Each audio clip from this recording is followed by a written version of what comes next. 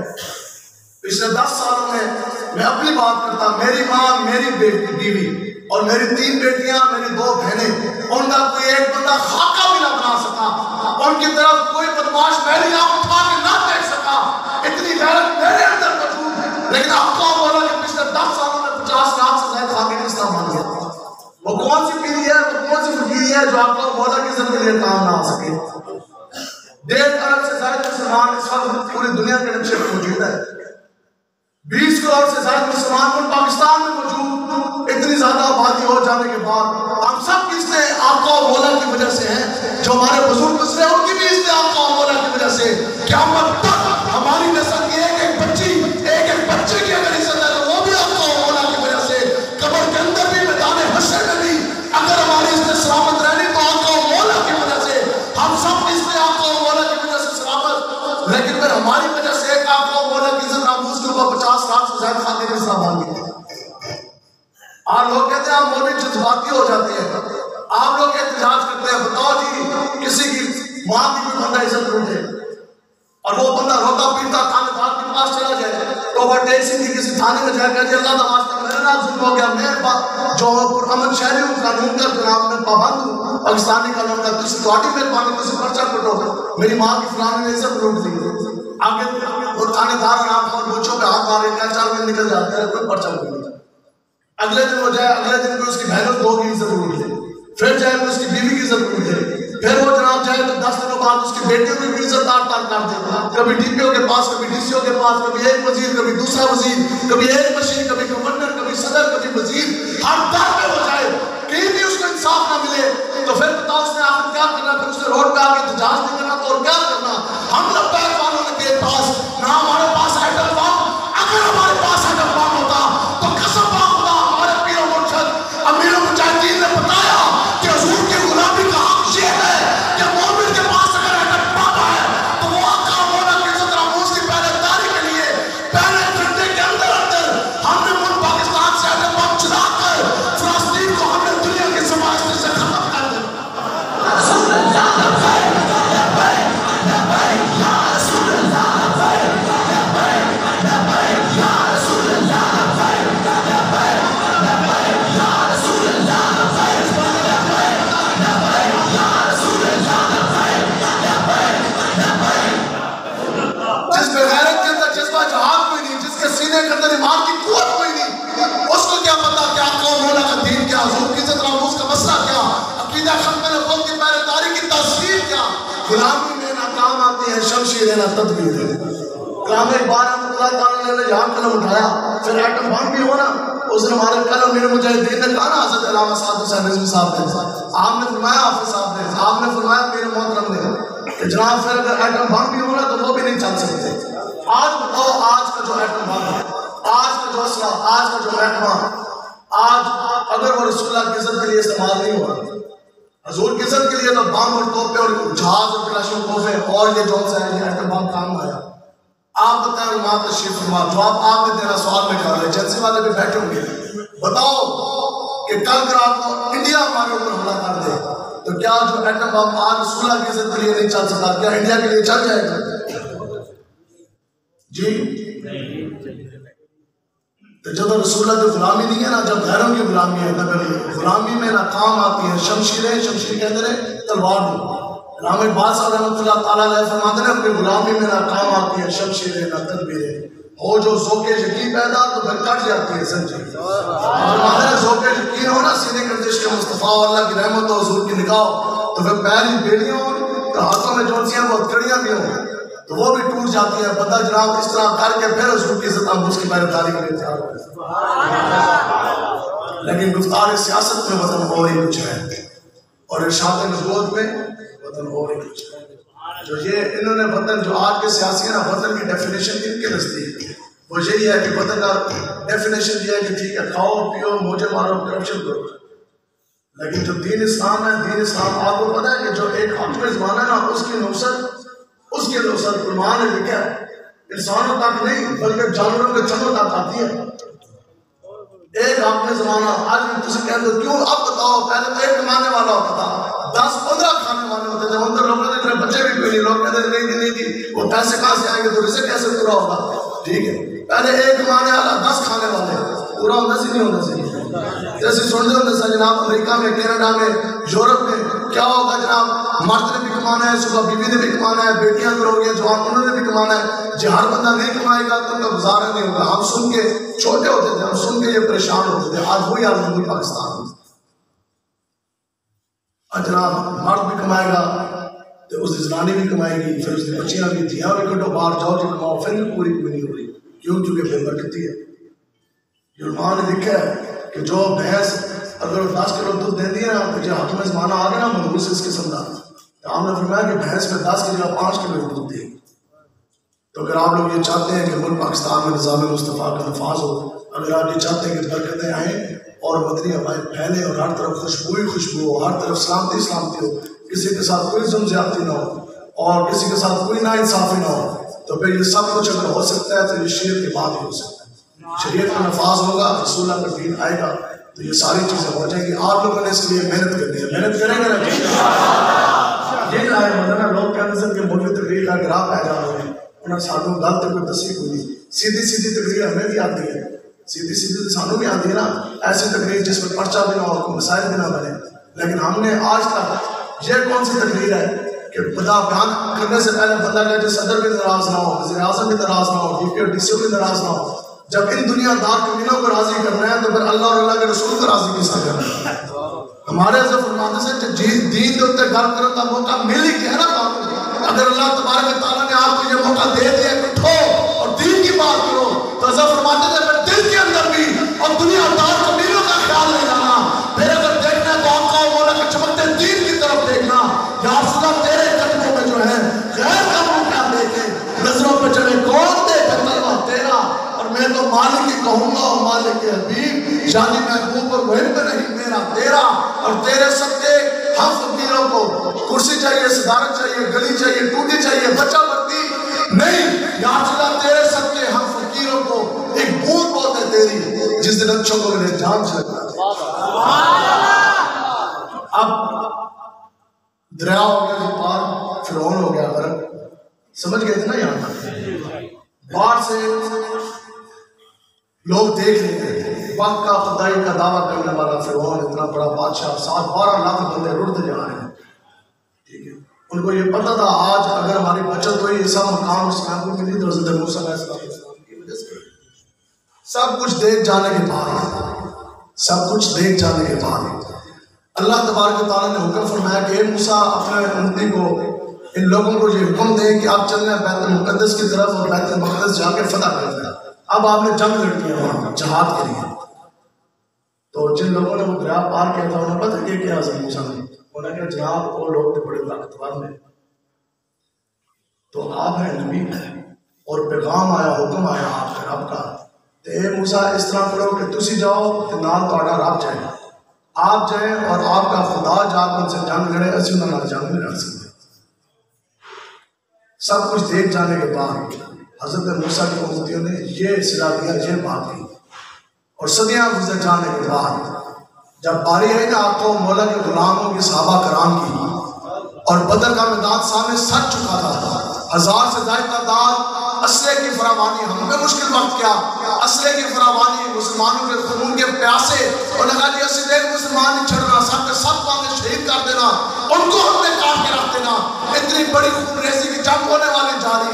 تب رسول اللہ صلی اللہ علیہ وسلم نے اپنے غلاموں سے پوچھا ہے میرے غلام آپ بتاؤ جانا چاہیے کہ اب یہاں امتحان آ گیا. ہم آپ سے پوچھیں کہ جناب اب بتاؤ کہ سامنے سے طاقت کی قوتیں آ گئی, لوگ کے ایجنٹ آ گئے, سامنے بڑے بڑے بدماش آ گئے, پیسہ بھی ہے, حکمرانی بھی ہے, حکومت بھی ہے. اب بتاؤ کہ ہمیں ان کے سامنے سینہ تان کے کھڑا ہونا چاہیے کہ نہیں؟ تو آپ لوگ کھڑے ہونے کے لیے تیار ہیں کہ نہیں تیار؟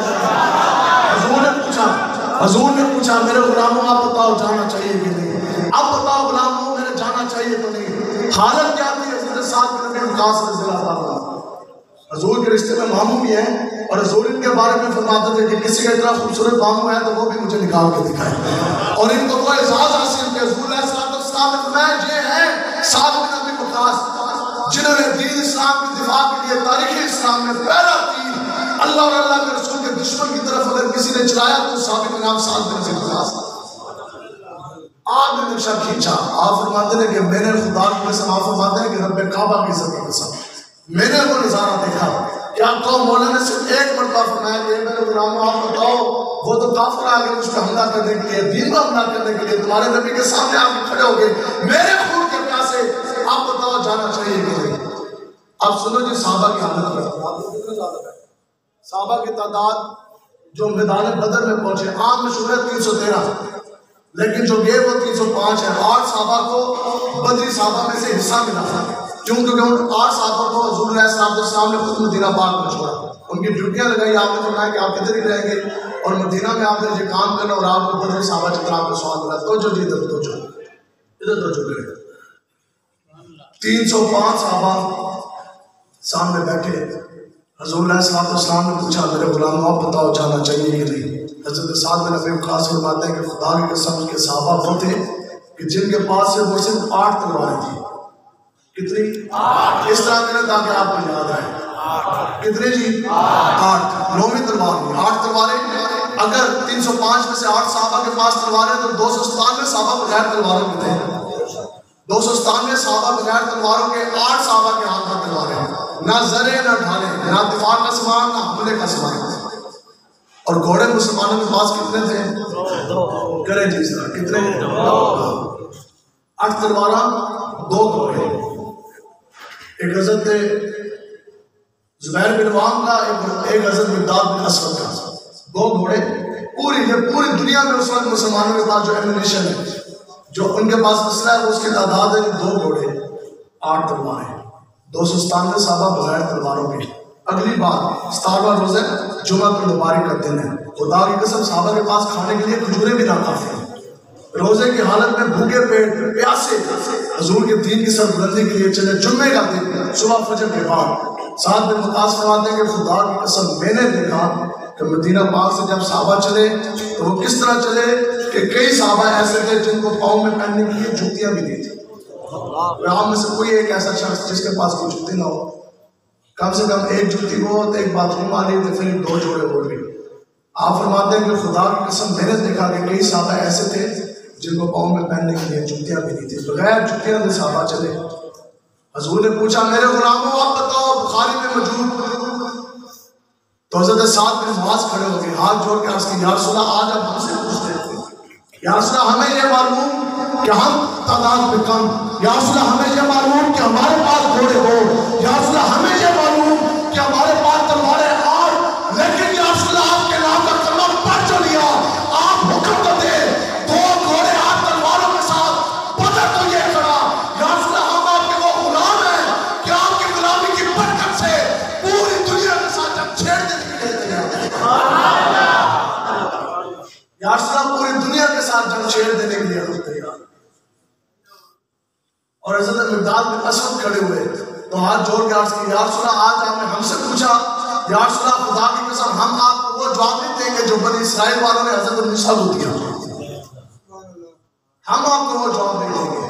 تو آج بتاؤ آج جنہیں لوگوں کے اندر اچھا یہ حضور کی گستاخی ہو گئی ہے، آسیہ انہوں نے گستاخ رسول ہے، اس کو انہوں نے بات بھیج دی ہے، تو ٹھیک ہے اللہ پھر اپنے حبیب کی عزت کا مغفال ہے وہ بدلہ لے لے گا. لوگ کہتے ہیں نا جی اور تسی مولوی تسی بھی لبیک والے زیادہ ٹھیکیدار و دین دے. اللہ تعالیٰ اپنے حبیب کے اپنی نبی کی عزت کا خود بدلہ لے لے گا. اگر حق پہ زمانے میں ان کی عزت کا حملہ کیا تو اللہ تبارک و تعالیٰ انہیں تباہ کر دیا. تو ہمیں کیا ضرورت ہے؟ ہم نے کہا یہ جواب تو بنی اسرائیل والوں نے جنہوں نے موسیٰ کو دیا تھا، حضرت موسیٰ علیہ السلام کو یہ انہوں نے جواب دیا تھا. تو اس لیے اس بدبختی میں آپ نے نہیں ڈرنا. آج وقت ہے، آج رسول کی عزت ناموس کے لیے کھڑے ہوں، آج نظام مصطفیٰ کے نفاذ کے لیے آپ کھڑے ہوں. تو انشاءاللہ آپ لوگوں نے محنت کرنی ہے، آپ لوگ کوشش کریں گے جی انشاءاللہ. کوئی کمزوری اس میں نہیں دکھانی، کوئی کمزوری اس میں نہیں دکھانی، اور نظام مصطفیٰ کے نفاذ کے لیے آپ نے محنت کرنی ہے. سنیں جی حضور علیہ السلام نے فرمایا کہ بدترین ہے وہ شخص کہ جس نے کسی کی دنیا بنانے کی خاطر اپنی آخرت برباد کر دی. کوئی ایک ایسا شخص جو کھڑا ہو کے یہ کہہ سکتے ہیں کہ اس کے گھر میں دانے ہیں، کوئی صدر وزیر اعظم، کوئی MNA بیٹھا، کوئی ہے جی ایسا؟ ہمارے گھر کے اندر اگر دانے ہیں تو وہ آپ کا مولا کا نعنا کر سکتے ہیں. آج جو لوگ ان کو سپورٹ کرتے ہیں، ان کو اوپر حق رضوانہ بتاتے ہیں، دین اسلام میں کیفیت دو ہی ہیں، مقامات دو ہی ہیں، یا آ رہا یا پا رہا، درمیانی راہ کوئی نہیں ہے۔ بندہ یہ کہنا کہ آپ یہ بھی راضی تو یہ بھی راضی ہے۔ میدان کربلا میں کردار دو ہی تھے، ایک طرف حسینی کردار تھا، امام حسین پتھر لے کے کھڑے، دوسری طرف یزید کھڑا۔ یزید کی تعداد جو تھی نا یزیدی لشکر کی، وہ تعداد تقریباً کم سے کم جو تعداد ہے نا روایات میں 30,000 سے شروع ہوتی ہے، 30,000 سے لے کے 1,00,000 تک لشکر سے یزید تھے۔ ٹھیک ہے، اب بتاؤ کہ جو اس وقت اگر آپ ہوتے تو آپ امام حسین کے ساتھ کھڑے ہوتے یا یزید کے ساتھ کھڑے ہوتے؟ کیوں؟ قوت تو یزید کے پاس تھی، حاکم زمانہ تو وہ تھا، تخت نشین تو وہ تھا، لیکن وہ حق میں نہیں تھا، وہ اللہ تعالیٰ کے رسول کے خلاف تھا، وہ نظام مصطفیٰ کا نفاذ کرنے والا نہیں تھا، کہلاتا تو وہ مسلمان تھا، سبا شادہ قاری بھی ایسی، سب تو بڑی مسجد کا خطیب بھی ایسی، جمعہ او بڑا نظیم، حافظ قرآن بڑا پکا حافظ سے، سب کچھ تو اس کے پاس تھا، لیکن کیا تھا وہ ڈنڈی مارتا سی دین دن۔ وہ کہتا تھا نہیں نظام مصطفیٰ نہیں آئے گا، نظام کو آئے گا کہ جس کے اندر شراب بھی کبھی کبھی پی لی جائے تو وہ بھی معاف ہو جائے، کبھی سے نکاح ہو جائے تو وہ بھی چل جائے، اگر کوئی بڑا بندہ کوئی بڑے پیسے والا زنا کر لیتا کوئی رشتہ دار تو اس کے لیے بھی ذرا سی نرمی ہو جائے، ٹھیک ہے، تو وہ گڑبڑ کرنا چاہتا تھا تھوڑی بہت۔ تو بتاؤ کہ اس وقت اگر آپ ہوتے تو آپ امام حسین کے ساتھ کھڑے ہوتے، اور اس کے بعد صدیاں گزر جانے کے بعد آج ہم بھی تو امام حسین کے خاتم حسین کے ساتھ کھڑے ہیں، رائے حسینیت بھی ہم لوگ کھڑے ہیں۔ اب بتائیں کہ جو اس وقت لوگ کربلا میں اپنی جان بچانے کے لیے 2 ٹکے کمانے کے لیے اور اپنی سہولت کے لیے اس وقت جو یزید کے ساتھ کھڑے ہوئے میدان کربلا میں بھی یزیدی، وقت تو گزر گیا نا، اس کے بعد آج زمین کے کھڈے کے اندر بھی یزیدی، کل قرآن جدو میدان حشر کے اندر کھڑے ہوں گے تو پھر بھی یزیدی ہوں گے یا حسینی ہوں گے؟ یزیدی ہوں گے نا۔ تو آج جو لوگ دنیا دار کمینوں کی اور ان دنیا دار لٹیروں کی جو لوگ سپورٹ کر رہے ہیں، کوئی ایک سیاسی جماعت آپ بتائیں جتنے نے بھی آج حکومتیں ہیں، مسجد کے اندر کھڑے ہو کہ آپ ہمیں سمجھاتے ہیں، ہم سمجھنے کے لیے تیار ہیں، اپنی بات سے ابھی کیمروں کے سامنے میں رکھے ہوئے، ان میں سے کوئی ایک بندہ جس نے نظام مصطفیٰ کا نفاذ کیا ہو یا کرنا ہو یا حضور کا غلام ہو؟ آج یہ کہتے ہیں کہ ہم مدینہ کی ریاست کے دعوے دار ہیں، ہم مدینہ کی ریاست میں ہیں کہ جو انسان اپنے 6 فٹ وجود کے اوپر رسول اللہ کا قانون کا اطلاق نہ کر سکا، جو انسان اپنی ظاہری صورت اپنا چہرہ بھی آپ کا مولا کے حکم کے مطابق نہ بنا سکا، جس کے گھر کے اندر قرآن نہیں، جس کے دفتر کے اندر اسلام نہیں، اور جس کی پارلیمنٹ کے اندر اسلام نہیں، کیا وہ بندہ اپنے پاکستان میں اسلام کا نفاذ کر سکتا ہے؟ تو بتاؤ کہ شیخ الحدیث امیر المجاہدین جیسا حضور کا غلام دین کا نفاذ کرے گا یا عمران خان جیسا کمینہ دین کا نفاذ کرے گا؟ امیر المجاہد جب حضور کا کوئی غلام آئے گا تو وہی دین کا نفاذ کرے گا نا، نظام مصطفیٰ تو وہ کرے گا۔ آپ بتائیں جی کیا یہ جب پیدا ہوئے تھے تو پیدا ہونے کے ساتھ یہ صدر وزیر اعظم دیہات میں زمانہ تھا یا ہم لوگوں نے لوگ بنائے؟ ہم میں سے لوگوں نے لوگ بنائے۔ اب اس کے بعد جب آپ نے بنا دیا، انہوں نے کیا کیا؟ انہوں نے ظلم کیا، انہوں نے کیا کیا؟ انہوں نے محافظ ناموس رسالہ ممتاز قادری صاحب کو پھانسی دی، انہوں نے عقیدہ ختم نبوت کے اوپر ڈاکہ ڈالا، انہوں نے یتیم بچوں کے منہ سے نوالے کھینچے، ان کی وجہ سے جوان بچوں کی استیں جو تھیں وہ ختم ہو گئی، ان کی وجہ سے ملک کا دیوالیہ نکل گیا، ان کی وجہ سے داغ کا نوالا چھین لیا گیا، ظلم کا بازار کروں گا، خون کی ندیاں بہہ گئی اور ظلم کی دستانیں ختم ہو گئی، ظلم کے پہاڑ ڈھا دیے۔ سب کچھ ہو جانے کے بعد اب بتاؤ جو انہوں نے ظلم کیا، اس وقت کے یزید نے جو ظلم ڈھایا تو کیا اس کے ووٹر سپورٹر اس کے ظلم میں شریک نہیں؟ تو آج جو انہوں نے ظلم ڈھایا کیا جو ان کے ووٹر سپورٹر کیا ان کے ظلم میں شریک نہیں؟ تو عیاشیاں تو انہوں نے کی، حاکم ظالم جابر صاحب حاکم زمانہ بن جانے کے بعد اب کیا ہوا؟ صدر یہ بنے، وزیر یہ بنے، 6 لاکھ تنخواہیں یہ لیں، حکومتی پروٹوکول ان کے پاس، سرکاری عمارتیں بنگلے ان کے پاس، سرکاری فنڈ ان کے پاس، عیاشیاں یہ ہمارے۔ دنیا ان کی بنی آپ کی بنی؟ کس کی بنی؟ دنیا تو ان کی بنی نا۔ آگے حضور علیہ السلام نے فرمایا کہ بدترین ہے وہ شخص کہ جو کسی کی دنیا بنانے کی خاطر جس نے اپنی آخرت برباد کر۔ فرمان تشریف فرما، آپ بتائیں کہ آپ ان لوگوں کی دنیا بنانے کے لیے اپنی آخرت برباد کریں گے؟ ہمارے حضرت امیر المجاہدین کے پیر صاحب ہیں، حاجی پیر صاحب رحمۃ اللہ علیہ، کہ آپ نے فرماندے ہوتے سن، آپ فرماندے سن کہ اگر آپ اپنے مسلمان بھائی کے ساتھ مخلص ہیں نا تو پھر آپ کی نشانی ایک ہی ہے اور آپ کے اوپر فرض ایک ہی ہے۔ اگر میں آپ کے ساتھ مخلص ہوں تو اس کی کیا نشانی ہے کہ میں آپ کی جیب پہ نظر آ رہا ہوں تو تسی میرے نال کو مفاد لا بیٹھو، حاجی پیر صاحب رحمۃ اللہ تعالیٰ علیہ آپ فرماتے ہیں جی اگر کسی مسلمان کے ساتھ اگر آپ مخلص ہے نا مخلص ہے تو آپ فرماتے تھے پھر تم اس کے آخرت کی پرواہ بتائیں جی جوش خطابت تو ہمیں بھی آتا ہے ادھر دو شعر پڑھے دو دردے پڑھے 2-4 سنا لائیاں پیسے بکوائے 25,000 پہلے تو 50,000 بعد میں تو دنیا میں کوئی بندہ یہ نہیں کہہ سکتا کہ آج تک کسی نے پیسے اور ہم کسی کے 1 روپے کے روادار بھی نہیں انشاءاللہ حضور کی نگاہ سے کیونکہ آقا مولا بھی جو ٹکڑے ہم کھا رہے ہیں ٹھیک ہے حضرت ساڑھے فرماتے ہیں تعلق پیسے والے کو مول بھی بڑے ملے ہم تو وہ ہیں کہ اگر میں جنم کا امیر ہوں اور میرے ساتھ ہمارے جنم کے ناظرین والا بھی بیٹھے ہوئے ہیں اور بھی ہمارے لڑکے مسجد کے اندر اگر میں جھوٹ بول رہا ہوں تو وہ بھی کھڑے ہو جائیں اگر ہم امیر ہیں تو آج سے پہلے کیوں تحریک تنظیمیں ناکام ہوئی کیوں لیڈر دے مولوی لوگوں کے بچے لوگ کروا کے تو انہیں کیوں منوا سن آپ کو جناب کہاں نہ جانے سن بتاؤ امیر مجاہدین سے بڑھ کر اگر کسی کی قربانی ہے تو سامنے آئے آپ کے گھرانے سے بڑھ کر اگر کسی کی قربانی ہے تو سامنے آئے میں جنم کا امیر آپ کو سامنے آئے اگر کسی ایک کارکن کسی ایک تنظیمی عہدیدار کسی ایک ذمہ دار کی میرے سے زیادہ کسی کو پرچے کٹے ہیں تو وہ سامنے آئے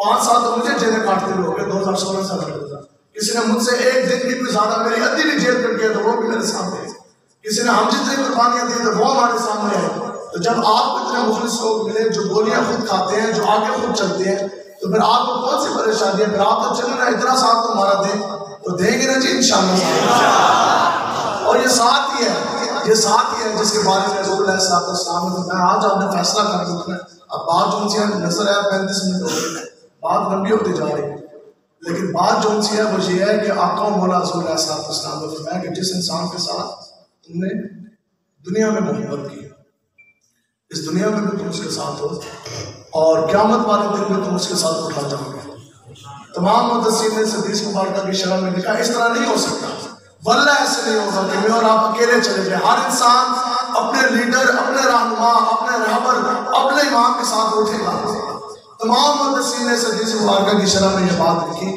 کہ یعنی جس انسان کو تم نے اس دنیا میں اپنا لیڈر مانا اپنا رہنما مانا اپنا امام مانا جس کے لیے تم نے نوٹ لگایا جس کے لیے تم نے اپنا زور لگایا جس کے لیے تم نے اپنی قوت لگائی جس کی نام تم نے اپنی جناب زندگی کی اپنی حمایت کی اس کے لیے تم نے زور لگایا پھر اس کو تم اوپر لے کر آئے اس کو تم نے ہاتھ میں زمانہ پہنایا اس دنیا میں بھی اس کے ساتھ قیامت والے دن میں اس کے ساتھ کوئی ایک ایسا شخص جو قیامت والے دن عمران خان کے ساتھ اٹھنا چاہتا ہو نہیں آج جو ساتھ سے زور لا رہے ہو تو قیامت والے دن یاد ساڑھے گل ہے نا کسی مفتی کا فتویٰ ہو یا ہماری کوئی لبیک کی اپنی تشریح ہو